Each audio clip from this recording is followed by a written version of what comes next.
kegelisahan, keresahan itu kayaknya selalu bukan kayaknya sih, kayaknya itu adalah dasar seseorang bikin sesuatu.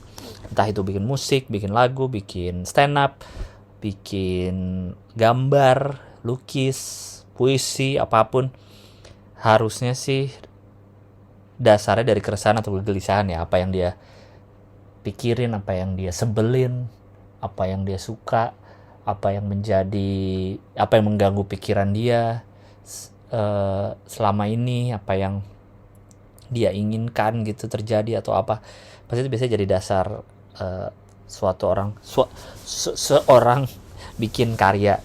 Dan stand up makanya kan pasti sering banget ya denger stand up tuh keresahannya apa yang lagi lu resahin, cari keresahannya gitu. Karena memang iya, karena kalau dari keresahan memang bisa sih bikin materi stand up tidak dari keresahan, memang bisa, sangat bisa. Tapi kalau dari keresahan itu bisa jadi lebih dalam, lebih banyak yang dikeluarin, lebih nggak bingung nyabang-nyabangin lah. Biasanya itu kalau komik suka nanya tuh gimana cara manjangin misalnya materi tentang bantal gitu, gimana dipanjang-panjangin lagi gitu. Kalau lu emang punya keresahan banget soal bantal, tanpa lu panjang-panjangin lah gitu, akan jadi panjang sendiri gitu, karena lu pasti banyak kesebalannya gitu ke bantal ini misalkan gitu. Karena biasanya keresahan itu kan dari emosi yang negatif ya biasanya gitu. Kalau seneng sama sesuatu ngapain dibahas gitu, jarang kayaknya ya denger stand up. Gue seneng banget ya sama susu, seneng banget gini, kayak nggak ada, saya bisa minum tiap hari susu itu, jadi nggak ada lucunya sih biasanya. Biasanya kan dari resah, yang gue sebel banget sama orang yang minum susu. Kenapa sih? Itu kan harusnya buat sapi, itu buat anaknya sapi loh. Lu dari susu susu ibunya untuk anaknya gitu misalkan ya, terus lu yang minum. Bayangin nggak lu perasaan anaknya, nah perasaan si anak sapi. Bayangin susu ibu lu nih, lu udah nungguin nih, nih ibu gua punya anak nih, payudaranya ada susunya nih, terus mau lu tungguin ternyata ditaruh di kemasan, dijual di Ultra gitu misalkan gitu. Itu kan harus ada emosi negatif, karena kalau lu suka jadi tidak ada yang keluar gitu sebenarnya, ya kan. Itulah dasar dari banyak banyak karya gitu, banyak karya-karya bagus pasti kalau dicari pasti ada keresahannya. Dan biasanya yang sering sering ditanyakan juga ya, sering ditanyakan ke saya ya, kalau ada ikut sesi sharing stand up comedian gitu ya di komunitas atau di mana, adalah soal relatability atau relevan ya, soal relevansi materinya ke orang lain. Oke, ini kan selalu banyak yang bilang materi itu paling gak lucu buat kita dulu yang nulis. Yes, betul. Tapi banyak yang nanya juga, tapi orang relate gak ya? Orang relate gak ya kayak gini gitu. Gue pastikan, gue selalu bilang jangan takut soal relate. Kalau itu keresahan lu, orang pasti relate. Ada miliaran, ada 6 miliar orang di dunia ini, keresahannya pasti banyak yang sama. Udah jelas pasti banyak keresahan yang setipe. Bentar ya, ini AC dingin banget deh. Pasti ada keresahan yang sama. Gue selalu mencontohkan, dari dulu selalu mencontohkan dengan 9gag. Dulu kan zaman 9gag 9gag itu terkenal waktu zaman website itu kan, terus pindah ke Instagram segala macam. 9gag itu kan terkenal karena meme-nya kan, meme-nya tuh relate sama kita. Kayak misalkan gue selalu ngambil contoh ini sih ke siapapun karena itu yang paling gue inget. Kayak meme soal kecoa terbang, kayak ada kecoa lagi diem. Kalau kecoa diem tuh oke, kita santai sebagai manusia. Terus kalau kecoa terbang, wah baru panik gitu. Bayangin yang bikin meme itu kan orang entah di belahan dunia mana ya kan, soal kecoa. Dan ternyata kita iya lagi, gue juga ngalamin soal keresahan soal kecoa itu. Kok bisa ya relate ya, padahal dia nggak tahu di mana, nggak pernah ketemu sama yang bikin meme. Kita nggak pernah ke negara dia, mungkin dia juga nggak pernah ke negara kita. Atau soal kalau tidur pakai AC, kalau selimutan tuh panas, kalau dibuka AC-nya kalau dibuka selimutnya kedinginan, akhirnya pakai selimut tapi kakinya keluar satu. Relate tuh, paling nggak buat gue yang lihat, ya nggak. Tentu tidak akan semua orang relate. Misalkan orang yang belum pernah ketemu kecoa seumur hidupnya tidak akan relate, ya kan. Tapi ya udah, sekali lagi balik ke kita tidak pernah akan bisa memuaskan semua orang ya, tidak akan 100% orang di ruangan tuh puas sama kita. Atau kalau konteksnya di internet, 100% orang yang ngelihat meme yang kita bikin akan relate. Tidak akan, tapi pasti ada yang relate. Udah pasti ada yang relate. Atau kalau di stand up nih, gue ngomongin stand up ya, kita bisa tarik keresahannya itu ke hal yang lebih universal. Misalkan lu pengen cerita soal, gue punya temen namanya Tony. Si Tony ini kalau boker lama banget. Gue kalau setiap nungguin dia kalau lagi pergi bareng dia, terus dia bilang gue pengen boker dulu, aduh itu pasti lama banget, gue males nunggunya. Nah kalau lu cerita gitu, yang kenal Tony, misalnya lu lagi stand up nih di ruangan 1.000 orang, yang tahu Tony kan lu doang. Oke, yang tahu Tony memang lu doang. Tapi yang punya temen yang suka bokernya lama, pasti bukan hanya lu doang. Pasti ada lagi orang di 1.000 orang itu yang punya temen yang bokernya lama. Atau di antara 1.000 orang itu ada yang bokernya lama dan ngeselin temen yang lain. Ya, itu sangat memungkinkan sekali gitu. Jadi bisa aja lu ngomong, gue punya temen namanya Tony. Tony ini kalau boker lama banget dah. Gue paling males kalau pergi nungguin dia boker lama bener. Lu punya kan? Lu pasti punya temen yang kalau boker lama, ya kan? Kita sebagai teman yang nungguin, nah itu kan udah mulai ngajak penonton masuk nih. Oh iya, gue juga punya nih. Gitu. Kita sebagai yang nungguin, bingung misalnya di restoran, makanan udah habis, terus dia boker. Kita tahu, gue boker dulu, anjing nih pasti lama nih si anjing nih. Terus kita nungguin di makanan itu, di restoran itu. Dia nungguin bingung, mau pesen makanan, takut tiba-tiba ntar dia datang, terus makanannya nggak jadi. Nggak jadi. Tapi kalau nggak pesen makanan, bingung lu ngapain nungguinnya. Mau ditinggalin jalan-jalan, lu males tas dia ditinggal di sini misalnya kayak gitu. Jadi tetap, walaupun itu kejadian yang lu alamin sendiri sama teman-teman lu yang orang lain gak kenal, tapi tetap bisa menjadi relevan, bisa menjadi relate ke orang-orang yang denger. Ya karena kejadian itu banyak yang kejadian itu kebanyakan tuh universal gitu ya kurlepnya. Jadi jangan takut dengan kerelevanan atau misalnya lu bikin di stand up nih, ke cerita lu takutnya nggak relate ke orang, jangan takut gitu. Kalau menurut gue ya, gue selalu mengencourage komik-komik yang bikin materi itu nggak usah takut. Ini relate nggak ya? Ini relate nggak ya? Relate. Kalau emang ini keresahan lu dan lu pengen ngomong ini dan lu ntar tinggal gimana ngolahnya gitu. Insya Allah relate ke orang-orang. Kayak gitu. Dan materi kalau detail tuh biasanya makin kalau di stand up ya makin lucu biasanya. Misalkan ada lu pengen ngomong, kemarin gue naik mobil ditabrak motor sampai lecet, motornya motor tua lagi gitu, misalkan motornya jelek lagi nabrak mobil gue, makin sebelnya double gitu. Itu menurut gue lucu, misalkan tuh bisa jadi lucu gitu ya, tapi akan lebih lucu kalau detail. Misalkan gitu kayak, gue kemarin lagi naik mobil anjing ditabrak Mio 2007 lagi, yang masih karbu, yang bahannya cacing. Nah itu kan kayak detail, tapi jadi lucu kan, lebih orang lebih lucu, bisa jadi lebih lucu karena orang jadi ada theater of mind nih di otaknya, jadi ngebayangin ada Mio 2000, gue nggak tahu ya, gue btw gue nggak tahu seri nggak hafal seri motor dan tahunnya, jadi tadi gue ngasal aja ngomongnya.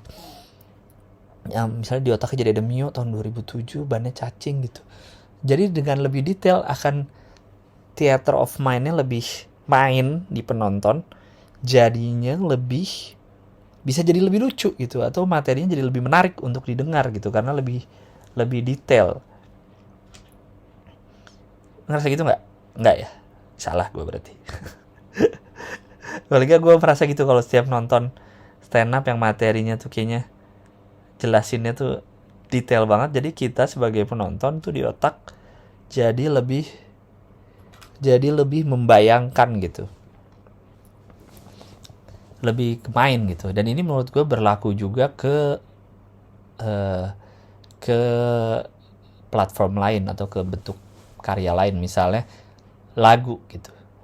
lagu-lagu yang lagu-lagu yang terkenal atau yang kena ke penonton itu kan keresahan pribadi penulis lagunya padahal.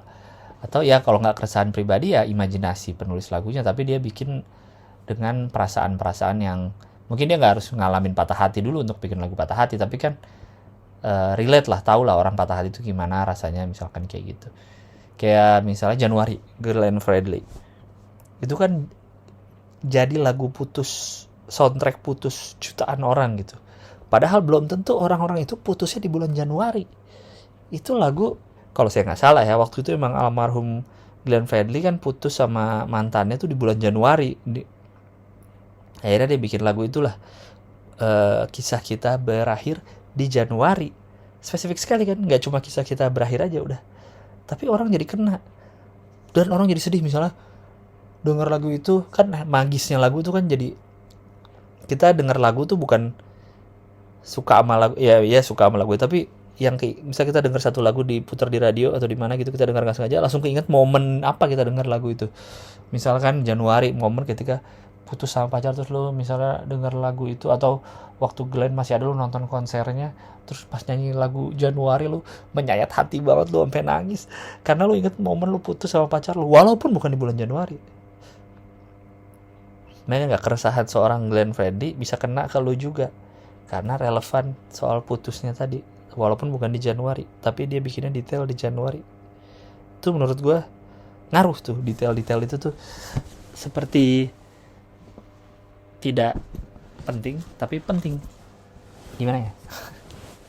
Setuju nggak ya? Nggak setuju juga nggak apa-apa sih, ini kan perasaan saya aja yang saya merasakan gitu ya.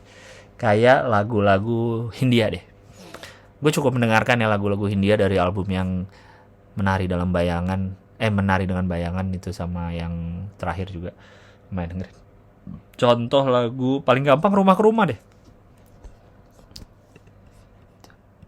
Menyesal ku sampaikan cinta monyetku ke Kanya dan Rebecca. Apa sih? Tuh ya, gue tik liriknya dulu deh. Kanya dan Rebecca. Siapa Kanya Rebecca? Kita nggak tahu. Mungkin mantannya Baskara beneran, bisa jadi ya, bisa jadi enggak, bisa jadi ya, saya tidak tahu juga. Nggak peduli juga kita mau apa, mau kita googling ada tanya Syafira nggak, Syarvina ada nggak ya pacaran sama Baskara beneran, nggak perlu.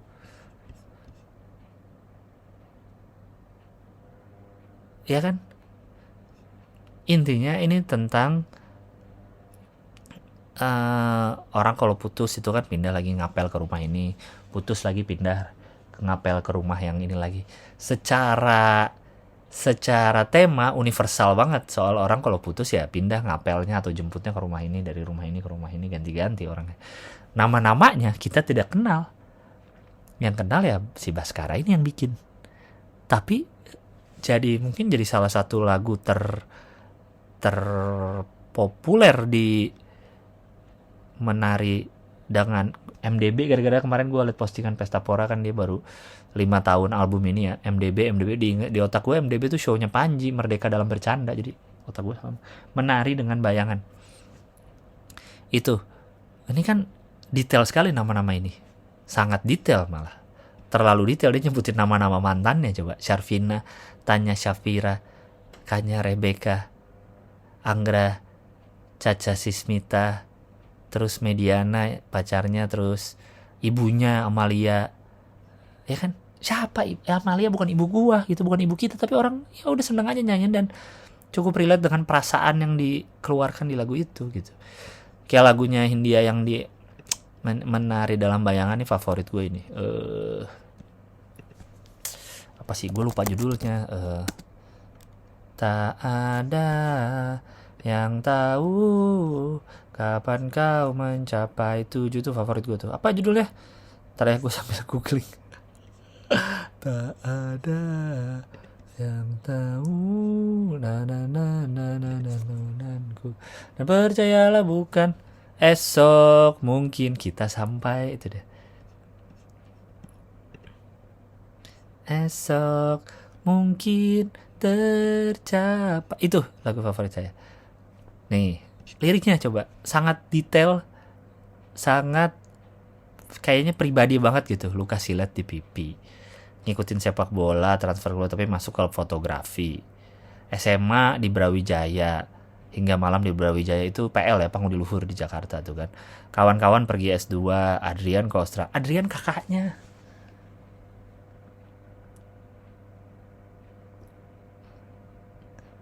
Tapi kan temanya eh ya itu soal nih anak muda nih, kita nih gue pun pernah merasakan hal itu gitu di umur-umur 25 nih, mau ngapain ya hidup ya, kerja apa ya nanti ya, kita ngapain lagi ya, apa sih hidup nih, buat apa sih gitu, kayak pencarian jati diri gini kan orang ngalamin semua ya kan. Tapi walaupun kita nggak punya kakak namanya Adrian, nggak ada, nggak pernah nongkrong di Brawijaya gitu, tapi oke, lagunya tetap relate dan tetap nyaman dinyanyikan gitu.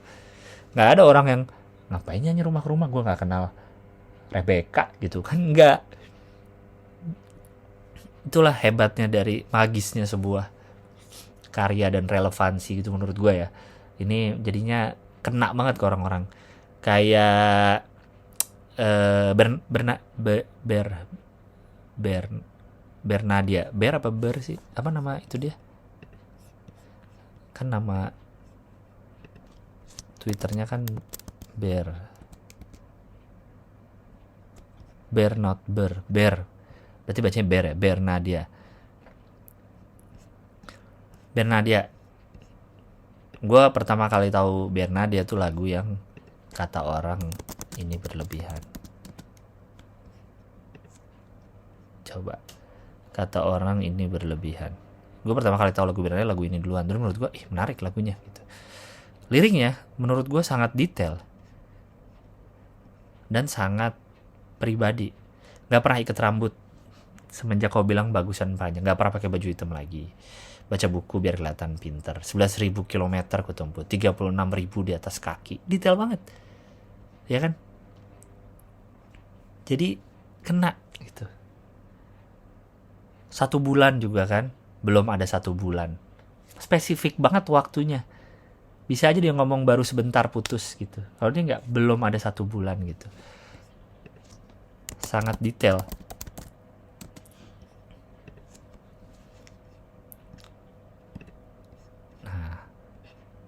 Terus, sudah adakah yang gantikanku yang kau antar jemput setiap Sabtu? Wis, detailnya mantap sekali kan.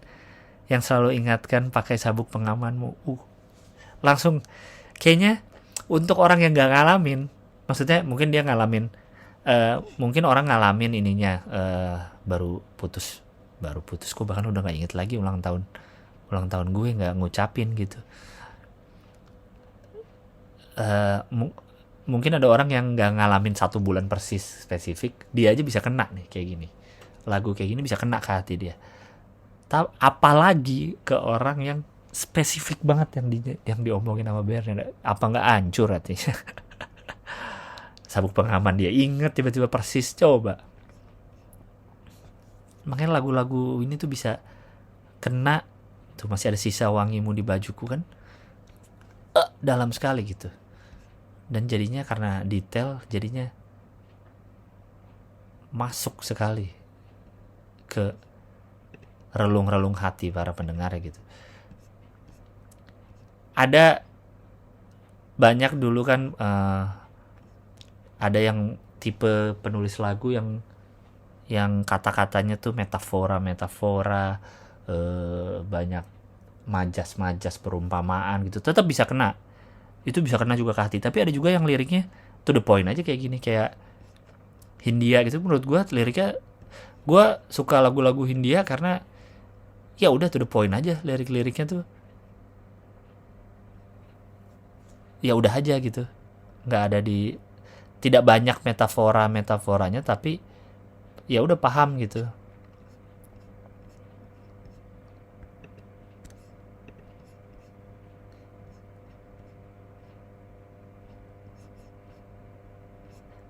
kan. Evaluasi gitu, bukan evaluasi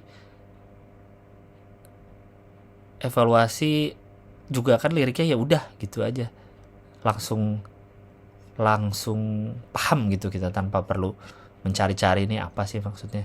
Yang gue suka juga ini nih kali ya, evakuasi kali ya. Bukan ini nih. Ini apa? Ini kan juga aku bukan objek, validasi, jauhkan diriku dari foto selfie, jangan pakai. Ini kan kayak keresahan dia sebagai orang terkenal gitu. Tapi kena juga ke orang-orang yang tidak terkenal. Yang ini yang gue suka apa? Lihatlah kebunku. Dehidrasi. Penuh ratusan. Berkarya cuma-cuma nihil MBCA. Coba. Kayak intinya dia pengen ngomong kan, disuruh nyanyi dong tapi nggak dibayar. Teman dia ngomong nggak dibayar, tapi nihil MBCA. Spesifik sekali banknya BCA. Dan kebetulan BCA itu kan dipakai banyak banget orang, jadi pasti akan kena ke orang-orang tuh. Bener lagi, anjing. Gue juga sebagai yang bekerja di dunia begini ya, diminta stand up nggak dibayar tuh gimana gitu. Wawancara dengan pertanyaan itu saja, dan dulu yakin bahwa aku takkan bisa, sekarang menyapa-nyapa seakan sahabat lama. Anjing. Ini orang yang gak mengalami pekerjaan seperti ini aja mungkin seneng aja nyanyinya karena nadanya enak. Dan saya juga merasakan gitu. Kalau di album baru, di album yang terakhir yang apa, LHAB, gue paling suka tuh ini kalau lagu terakhir, berdansalah hidup ini tak ada artinya. Itu favorit gue, entah mengapa lagu itu yang paling gue suka. Tapi mungkin paling hits banget, paling pertama yang Cincin kali ya. Itu kan soal pacaran, terus kayak semoga kita gini-gini aja. Jarang sekali dengar lagu cinta, tapi ya semoga kita gini-gini aja gitu. Bener sih, gue juga ngebayangin kalau ini nih sama istri gue, ya udah gini-gini aja deh, happy aja udah gini gitu. Semoga gini-gini aja. Mantap sekali emang Bapak Baskara ini dalam bikin lagu. Juicy Lucy. Ini tidak nepotisme ya, karena dia temen gue, si Uwan.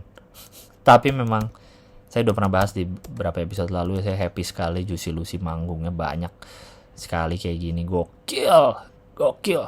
Dan menurut gue Juicy Lucy ini kan kebanyakan yang bikin lagu tuh kan Dennis ya, si gitaris.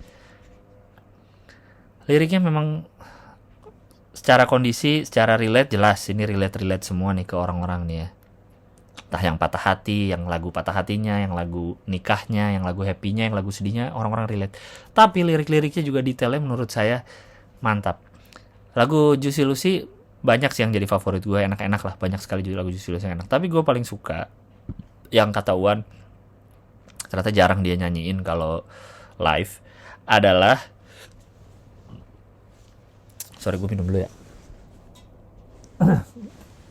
lagu yang menjadi favorit gue tapi dia jarang dinyanyiin katanya karena enakan kalau ada duetnya, yaitu Tak di Tanganku. Nih ya, ada masanya gue waktu di awal-awal keluar nih, gue puter-puter ulang terus nih Tak di Tanganku. Malah sialan waktu awal-awal keluar, gue waktu Uwan pertama kali suruh denger ini kayak, karena suara Adrian Halif awal gue agak kurang cocok tuh, suaranya kan tinggi, dari beribu kayak kurang cocok gitu.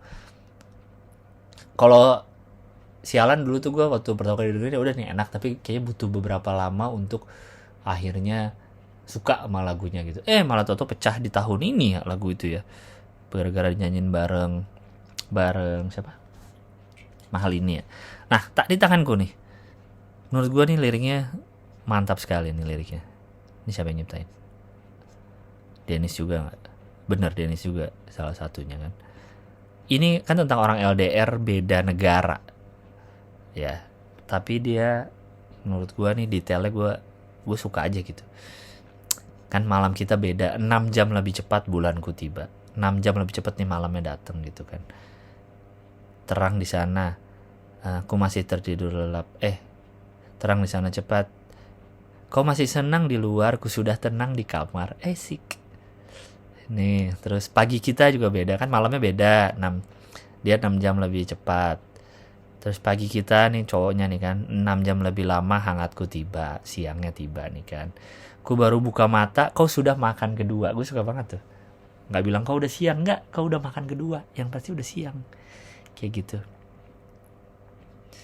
Saya senang sekali nih. Kalau lagu lama juga yang saya suka tuh kan eh,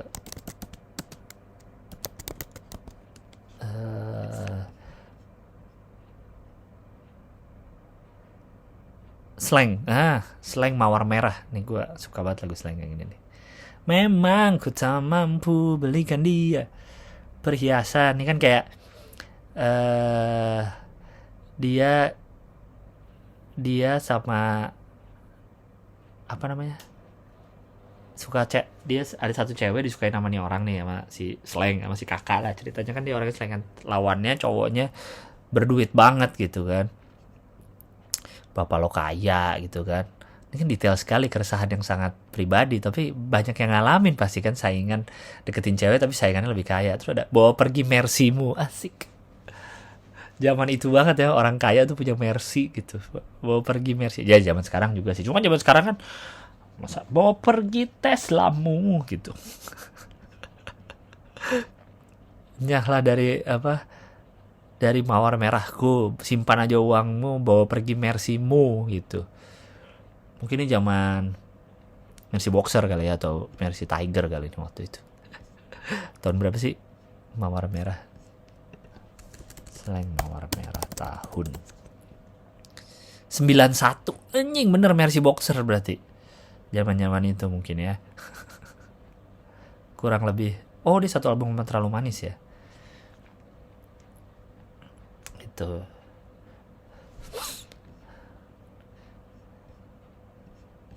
sih, karena gue mencari benang merahnya dengan lagu-lagu yang gue sering dengar, yang gue suka dengar gitu ya, dan lagu-lagu yang lagi populer sekarang, atau stand up yang gue tonton gitu, anak-anak kayak ini kayaknya ada relatable ke orang yang bikin karya jadi bagus atau banyak yang bisa nikmatin, itu kan relate ke orangnya gitu.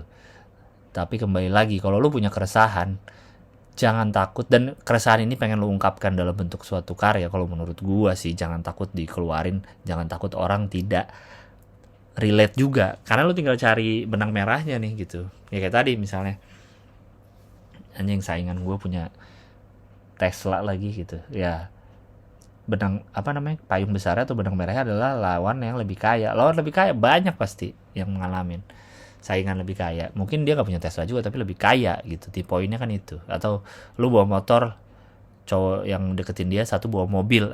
Itu kan pasti orang banyak relate. Kayak gitu sih kalau di stand up nih ya. Kalau di stand up sih saya karena musik saya hanya menikmati, tidak ngerti juga bikin lagu. Tapi kalau di stand up sih gitu sih kalau gue bilang mah. Jangan takut cerita lo atau keresahan lo ini hanya lu doang yang ngikutin, karena lu bukan orang-orang yang kalau komen apa cuma gue doang yang nggak tahu dia siapa, apa cuma gue doang yang nggak tahu I Show Speed siapa. Emang dia terkenal ya? Atau setiap apa sih, gue ngeliat siapapun sih, misalnya apa ya, Juicy Lucy kan lagi sering lewat di TikTok gue nih, FYP. Misalnya Uwan ngapain gitu, ngambil bunga dari penonton atau apa, ini siapa sih nih orang, tinggal googling anjing. Pick me bener pakai komen gitu deh. Udahlah ya. Saya ingin baca email kalau ada. Bisa email di podcastbiarlega@gmail.com. Salah deh. Tatar. Gimana sih bukanya nih? Wait.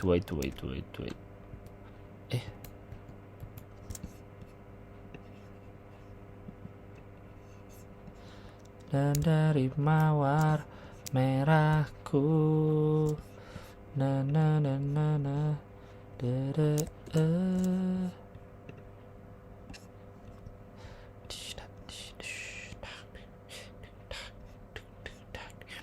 email ada 19 Agustus, sudah lama sih, nggak apa-apa lah ya. Jarang email ya, gue juga jarang upload. Mau cerita lagi nama ininya. Terus gue cek dulu nih, suka mati sendiri voice memonya Apple. Oke. Halo Mas Gilang, saya pernah kirim email 4 tahun yang lalu. Wow. 4 tahun lalu ya, berarti tahun 2020. Tunggu. Tadi Windows saya salah pencet aja. Saya pernah kirim email 4 tahun yang lalu, saat itu cerita dan numpang ngeluh soal hidup karena selalu gagal ketika melamar pekerjaan. Akhirnya setelah 3 tahun saya mendapatkan kesempatan pekerjaan kantoran pertama saya setelah sekian lama freelance. Selain itu akhirnya saya bekerja jauh dari kota asal saya. Ternyata memang benar seperti kata Mas Gilang, pada masa usia itu saya bekerja. Oh mungkin dulu waktu itu email gagal ya. Pada masa usia itu saya mengalami yang namanya katanya quarter life crisis, baru saya bahas tadi. Jadi akan selalu merasa gagal dan khawatir soal hidup. Yang solusinya ya hanya dihadapi saja. Karena sekarang setelah merantau dan bekerja di kantor, ternyata makin banyak lagi rintangannya. Tapi karena sekarang mengalami di usia mau 30 tahun, jadi selalu mencoba melihat positif tiap rintangan yang ada, kayak merasa, oh ternyata selama ini aku hidup di zona nyaman dan nyaman doang. Sekarang lagi belajar dunia luar. Terima kasih Mas Gilang udah rutin podcast ini lagi. Maafkan mengecewakanmu, minggu lalu nggak tayang. Sampai jumpa di show Generasi Emas 20450-nya di Jogja. Sudah beli, terima kasih banyak. Jogja kita ketemu tanggal 26 ya, 26 Oktober ya. Thank you ya sudah membeli. Ya terima kasih sudah mendengarkan podcast ini selama itu udah 4 tahun lalu.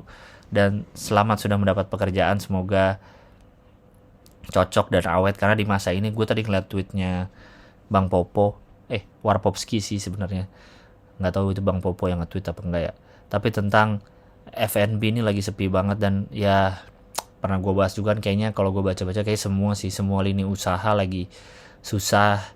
Kalau karena gue di stand up dan gue dengar dari anak-anak juga yang pada bikin show, kan akhir tahun ini banyak sekali bikin show, penjualan tiket lagi agak susah lah gitu, penjualan tiket agak susah. Tapi gue paham banget karena ya sekali lagi kebutuhan makin tinggi harganya, sementara uang kita segitu-segitu aja. Banyak kebutuhan yang harus dipenuhi. Stand up, jelas beli tiket stand up bukan tujuan utama, tapi kalau siapa tadi namanya nih, Anissa udah membeli tiket saya di Jogja, thank you very much. Sampai ketemu di sana. Yang udah pada beli tiket, gue juga terima kasih banyak. Di ekonomi seperti ini masih menyisihkan sedikit untuk saya dan untuk teman-teman stand up comedian yang lain yang udah dibeli tiket show-nya atau tiket filmnya atau apalah gitu ya, masih mensupport kami dengan cara membeli karya kami gitu. Thank you banget. Untuk mengingatkan 2 minggu lagi, 2 minggu lagi gue mulai show, man. Gue ngerasa masih awal jualan tuh awal mikirin kayak bulan Mei masih lama. Waktu bulan Mei, bulan Juni pas jualan masih lama, masih 3 bulan lagi, 4 bulan lagi. Kok sekarang tinggal 2 minggu lagi, astaga. Ya, 6 Oktober di Bandung akan segera dimulai. Habis itu 26 Oktober di Jogja, terus 9 November di Malang, 2-3 November di Jakarta. Untuk Bandung, Jogja, Malang masih bisa dibeli tiketnya ya, akan gue buka terus sampai hari H acara. Jadi untuk yang Bandung nih 2 minggu lagi masih ada tiketnya. Kalau yang masih mau beli masih bisa.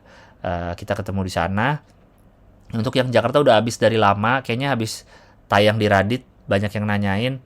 Ada beberapa yang nanyain lah ya, nggak banyak, ntar gue kayak YouTuber. Banyak yang nanyain gue di DM. Nggak deng. Adalah beberapa yang nanyain.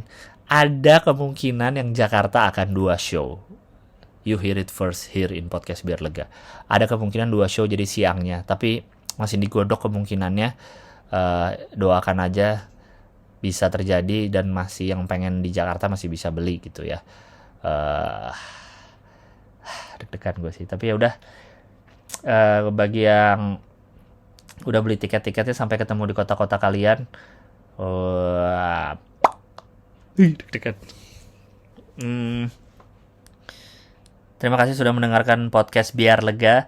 Untuk pendengar di YouTube ini, kalau yang sekarang sih ini uploadnya sesuai timeline. Kalau yang lama-lama tuh karena baru di mirroring, jadi uploadnya ngacak. Ada yang udah pada lama cuma baru upload sekarang semua, padahal episode-nya udah pada lama gitu. Selamat datang di dunia podcast biar lega yang sudah ada di Spotify sejak 2019 ya. Lupa saya juga. Walaupun tidak rutin, ya kayak ginilah isinya. Hanya saya mengeluarkan isi kepala saya biar lega. Dan isi kepala orang-orang yang lewat email biar mereka lega juga. Oke. Thank you for listening. Sampai jumpa di episode berikutnya dan sampai ketemu di kota-kota tour saya. Bye.